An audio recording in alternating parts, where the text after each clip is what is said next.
Okay good morning class. Start करते हैं electrostatic part number 08 and numericals part number 03। यहाँ पे हम इलेक्ट्रिक फील्ड के न्यूमेरिकल्स करेंगे। इलेक्ट्रिक फील्ड का थियरी हमने आपको बता दिया था, ठीक है। इलेक्ट्रिक फील्ड वो भी पॉइंट चार्ज का, राइट। अभी हम चार्ज डिस्ट्रीब्यूशन पढ़ेंगे, फिर उसमें बात करेंगे। यहाँ पे एक इक्विलैटरल ट्रायंगल है, इसके एक वर्टिसेस पॉइंट ए बी पे जो है +q एंड पॉइंट सी पे जो है -2q चार्ज दिया गया है, और ये कैसा है कि इक्विलैटरल ट्रायंगल है। तो आपको फाइंड करना है इलेक्ट्रिक फील्ड एक पॉइंट ए पे, राइट। तो कैसे करेंगे क्लास, समझो। आपका एम क्या है? एम हमारा है to find the electric field at point A if +q and -2q charge are placed at the two vertices of the equilateral triangle, right. तो let assume the side of the equilateral triangle is A. The electric field at point A due to plus charge in this direction. Suppose that this is E1 and electric field is due to -2q charge in this direction. Negative है तो अपनी तरफ खींचेगा, ठीक है। Negative charge है, देखो positive था तो अब ये पॉजिटिव था तो ये डायरेक्शन बन गया, नेगेटिव है तो ये डायरेक्शन, राइट। अब इक्विलेटरल होता कितना है 60 डिग्री, राइट। तो इनके अब ये हो गया E2। अच्छा E1 की वैल्यू क्या आएगा? E1 की वैल्यू 1/4 एप्सिलॉन नॉट क्या Q/A²। E2 की वैल्यू क्या आएगा? E2 की वैल्यू आएगा 1/4 एप्सिलॉन नॉट 2Q, माइनस नहीं लेना है, ध्यान देना, 2Q/A², राइट।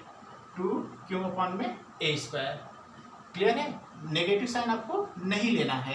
क्यों नेगेटिव साइन? क्योंकि हमने जो है डायरेक्शन चेंज कर दिया है, ठीक है। तो यहाँ से अगर देखें, यहाँ से हम देखें तो E2 = 2E1। यहाँ पे देखो 2 ज़्यादा है, ठीक है। इसमें अगर 2 का मल्टीप्लाई कर देंगे तो E2 = E1, ठीक है। अब इलेक्ट्रिक फील्ड है क्या? इलेक्ट्रिक फील्ड एक वेक्टर क्वांटिटी है, तो इसका एडिशन या सब्ट्रैक्शन कैसा होगा? एज ए वेक्टर की तरह।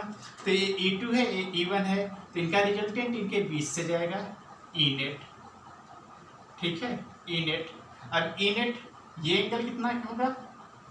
ये एंगल देखो, ये तो 60 हो गया, ठीक है। ये टोटल अगर हम बात करें दिस, ये टोटल 180 होता है ये पूरा, तो ये 60, तो ये एंगल हो जाएगा 120 डिग्री, ठीक है। तो E नेट आपको पता है, E नेट क्या होता है?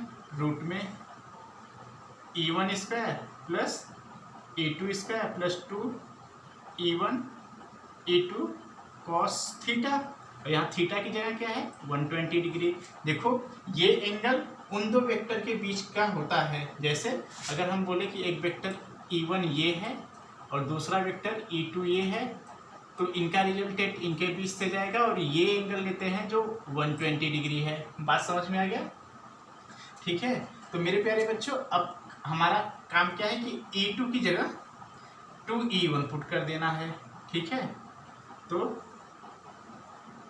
E1² प्लस E2 की जगह 2E1² प्लस 2E1 इंटू के 2, देखो E2 की जगह क्या रख देंगे?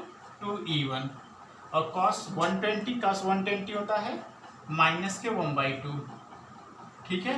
तो ये कैंसिल हो जाएगा, तो यहाँ से क्या आ जाएगा? E1² प्लस 4E1², यहाँ से ये माइनस के 2E1², तो यहाँ से E नेट क्या आ जाएगा?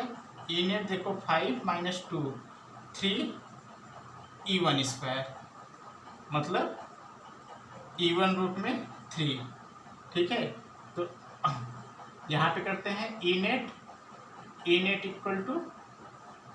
E1 रूट में 3। अब E1 की वैल्यू क्या है? E1 की वैल्यू है 1/4 एप्सिलॉन नॉट Q/A²√3।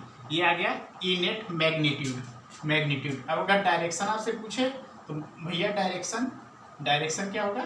ये डायरेक्शन विथ AC से ये डायरेक्शन हो जाएगा 30 डिग्री, ठीक है। क्लियर हो गया बात?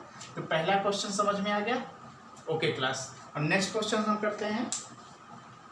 Next question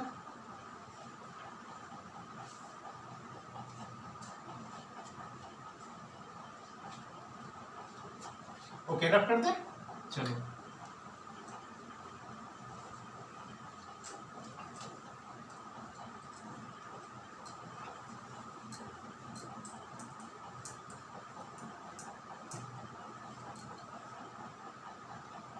next question. Suppose we have to charge Q and 4Q and the distance between these two charges 6a। दो चार्ज हैं, एक Q एंड एक 4Q, और उनके बीच की डिस्टेंस 6a है। आपको फाइंड करना है कि इलेक्ट्रिक फील्ड जीरो कहाँ पे होगा। to find the point to find the point of line joining of two charges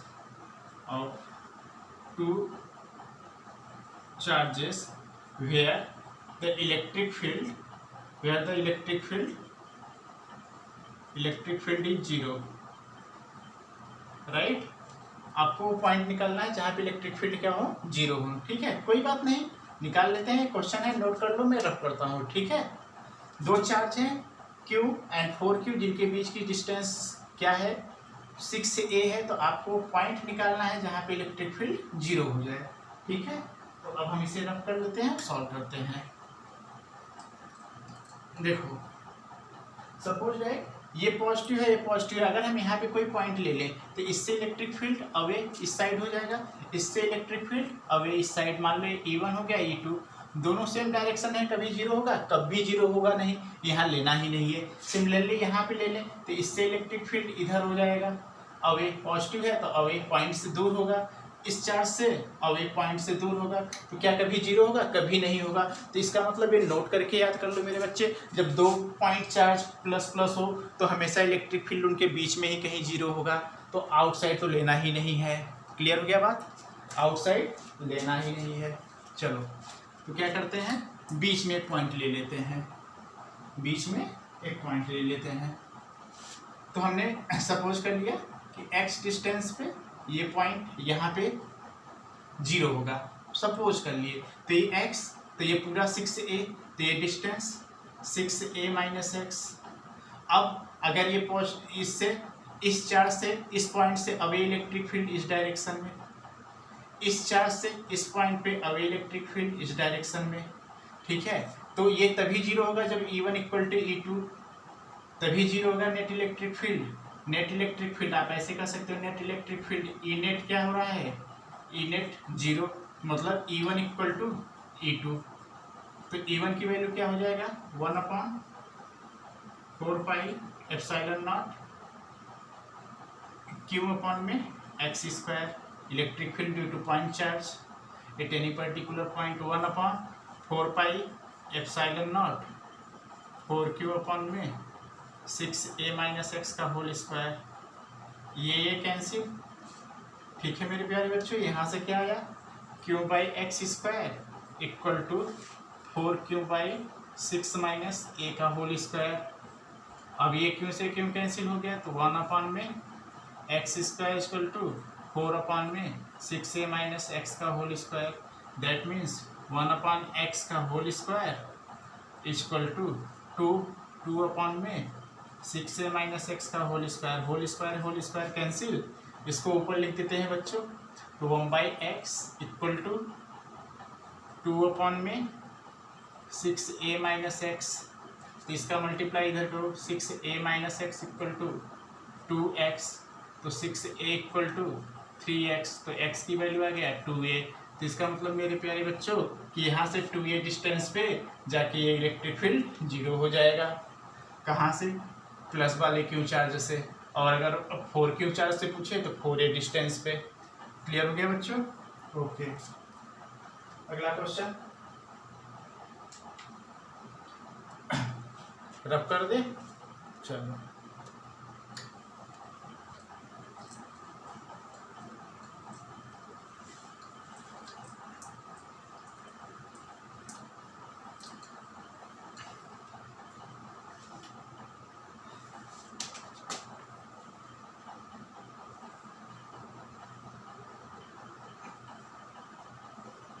suppose we have a square, right. इसके वर्टिसेस पे चार्ज रखे गए हैं, यहाँ पे प्लस क्यू, यहाँ पे प्लस क्यू, यहाँ पे माइनस क्यू और यहाँ पे माइनस क्यू, ठीक है। To find the electric field, aim क्या है, to find the electric field at point at the centre of square, at the centre of square, ठीक है। जिसकी साइड क्या दिया है, साइड दिया है ए, ठीक है। तो इसके सेंटर पे, तो सेंटर अब आपको पता हो गया होगा, सेंटर जहाँ पे डायगोनल्स कट करते हैं वही इसका सेंटर होता है। तो यहाँ पे हमें इलेक्ट्रिक फील्ड इस पॉइंट पे निकालना है। तो मेरे प्यारे बच्चों, इस चार्ज से, इस वाले प्लस चार्ज से यहाँ पे इलेक्ट्रिक फील्ड का डायरेक्शन ये हो जाएगा, इसे हम E1 ले लेते हैं। ये नेगेटिव चार्ज भी अपनी तरफ खींचेगा, तो इसे हमने E2 ले लिया, इसको E2 ले लिया। इस पॉजिटिव चार्ज से इलेक्ट्रिक फील्ड इस डायरेक्शन में हो गया E3, इस नेगेटिव चार्ज से भी इलेक्ट्रिक फील्ड इसी डायरेक्शन में होगा E4। तो मेरे प्यारे बच्चों, अगर ये डिस्टेंस A है, ए डिस्टेंस ये है, तो ये डिस्टेंस कितना होगा, तो यहाँ पे सपोज कर लो बेटा, ये स्क्वायर, ये स्क्वायर, ये ए, तो ये डिस्टेंस कितना होता है, ये होता है A√2। अगर हम A√2, अगर हमें ये इतना डिस्टेंस चाहिए तो A√2 डिवाइड बाई 2, मतलब A/√2, ठीक है, A/√2। तो ये डिस्टेंस A/√2, तो ये डिस्टेंस कितना हो जाएगा, A/√2, ठीक है प्यारे बच्चों, समझ में आ गया? ओके, अगर ये बात समझ में आ गया तो अब हम E1 निकालें इस चार्ज से इधर। इलेक्ट्रिक फील्ड E1 की वैल्यू क्या आ जाएगा, E1 की वैल्यू आ जाएगा 1/4πε0 क्यू अपन में A/√2 का स्क्वायर, जो आता क्या है, जो आएगा 2Q अपन में 4πε0 A², A√2 ऊपर चला गया।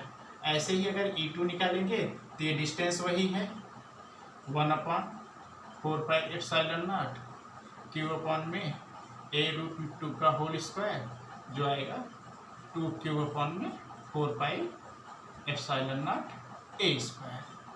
E3 भी यही आ जाएगा, ये वाला, ये डिस्टेंस वही है 1/4πε0 क्यू अपन में A√2 का होल स्क्वायर, तो यहाँ से आ जाएगा 2Q अपन में 4πε0 A², और E4 आ जाएगा 1/4πε0 क्यू अपन में A/√2 का whole square equal to 2Q अपन में 4πε0 A²। ये मैंने निकाल के बताया, ठीक है। तो इसका अभी मैं रफ कर दूंगा, तो इसका मतलब E1, E2, E3, E4 क्या है, सब इक्वल हैं।